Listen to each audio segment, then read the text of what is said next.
사도행전을 읽으면서 사도 바울이 회개를 해서 예수님을 믿고 즉시 말씀을 전했습니다. 그랬더니 다메섹에 있던 유대인들이 굴복을 했다라고 성경에서 기록이 되어져 있어요.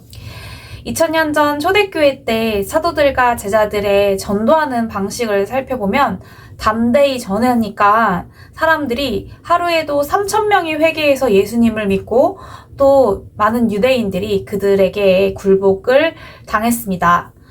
얼마나 뜨겁게 담대하게 전했던 것일까, 그 당시 전도의 현장에 와 있는 듯한 기분이 들었습니다.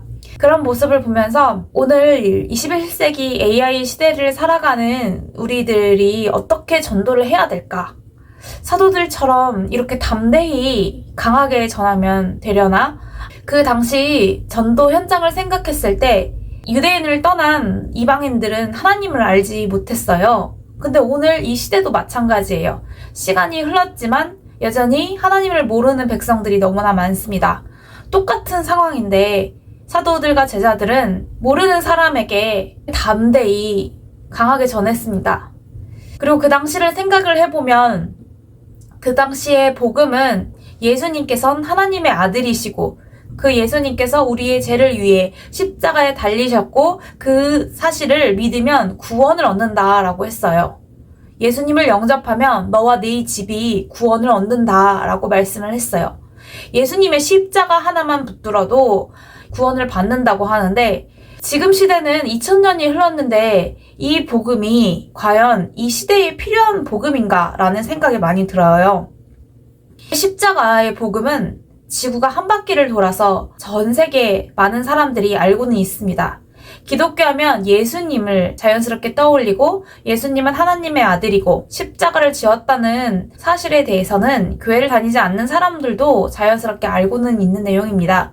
또 우리가 기원전 기원후 AD BC를 쓰면서 지금 2025년도 그리스도께서 이 땅에 오신 후를 기준으로 우리가 그 범주 안에서 살아가고 있는 거죠.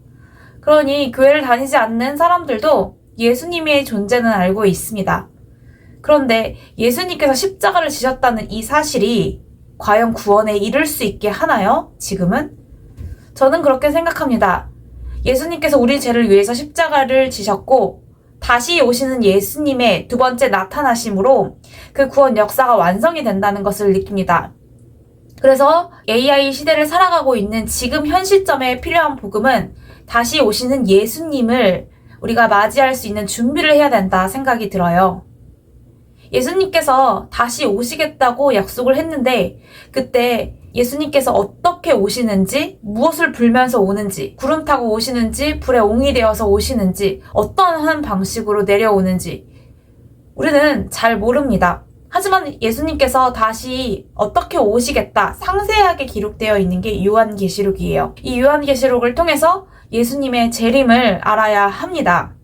지금은 예수님의 재림을 전해야 되는 복음의 시대라는 것을 느낍니다. 2000년 전 사도들이 예수님의 십자가를 위해서 정말 담대히 전했던 것처럼 지금 이 시대에는 그 예수님께서 다시 오심을 담대히 전해야 되는 시대가 이르렀다고 저는 생각이 들었습니다.